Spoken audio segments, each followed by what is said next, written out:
సిద్ధమూలిక పరిచయాల YouTube channel అందరికీ నమస్కారాలు. ఈ చెట్టు దొండ జాతికి సంబంధించింది. ఈ చెట్టుని ఏమంటారంటే ఇక్కడ నామాలు ఉన్నాయి. శ్రీరాముల దొండ లేదా నామాల దొండ లేదా సేదు దొండగా పిలువబడుతుంది.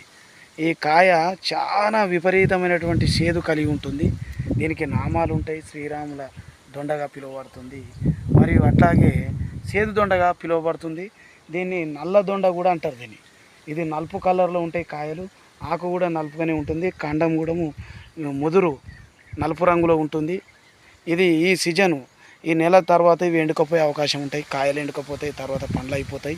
ఇది మంచి దొండ జాతికి సంబంధించింది. దీన్ని శ్రీరాముల దొండ, నల్ల దొండ పిలువబడుతుంది. సేదు దొండ అంటారు. సేదొండ అంటారు చూడు, ఇది సేదు దొండ. ఇది పోనే పోదు. నోట్లో వేసుకొని ఒకసారి నమిలినామనుకో ఒక గంట దాకా సేదు పోదు. ఇది ఒకసారి